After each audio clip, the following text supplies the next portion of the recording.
किसी भी देश की खुफिया एजेंसी देश की सुरक्षा में अपना एक अलग ही महत्व रखती है। चाहे हम बात करें विदेश गतिविधियों पर नज़र रखने की या फिर आतंकी साजिश का पता लगाने की, हर काम में यह एजेंसियां सक्रिय रहती है।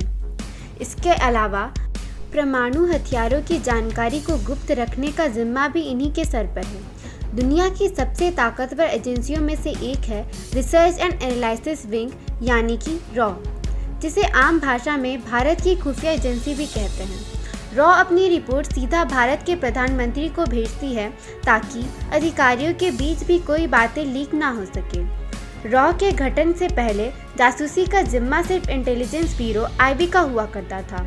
आज़ादी के बाद संजीव पिल्लई इंटेलिजेंस ब्यूरो के पहले इंडियन डायरेक्टर बने। 1962 में चीन के साथ युद्ध में भारत को चीन के हाथों हार का सामना करना पड़ा, जिसका कारण था इंटेलिजेंस ब्यूरो का ठीक तरीके से काम नहीं करना। और तभी प्रधानमंत्री जवाहरलाल नेहरू ने आईबी के असफल काम को देखते हुए एक एजेंसी बनाने का सुझाव दिया जो केवल जासूसी का काम करे।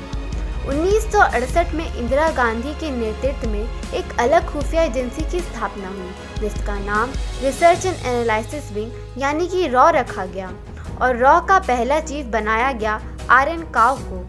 और शुरुआत के समय में इसके काम करने वाले लोगों की संख्या करीब 250 थी। रॉ के मेंबर का चुनाव उस वक्त इंडियन आर्मी के जाबाज सिपाहियों से ही की जाती थी। भारत की खुफिया एजेंसी ने कुछ ऐसे खतरनाक मिशन को अंजाम दिया है जिसकी जानकारी दुनिया के कुछ ही लोगों को हो पाई है, जैसे कि रॉ ने आईबी के साथ मिलकर नेपाल, भूटान और बांग्लादेश में 400 से भी अधिक जगहों पर छापे मारकर बहुत से आतंकवादियों को ढेर किया था।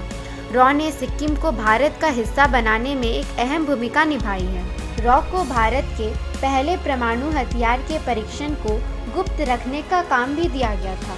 इसके अलावा रॉ ने operation Meghdoot, operation Kahuta, operation cactus, operation Chanakya के तरह कई सारी मिशन सफलतापूर्वक अंजाम दिया है।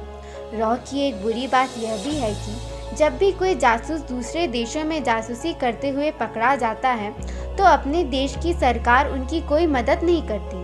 मृत्यु के बाद भारतीय जासूसों को अपने वतन की मिट्टी तक नसीब नहीं होती, जिनमें से एक थे भारत के जासूस रविंद्र कौशिक।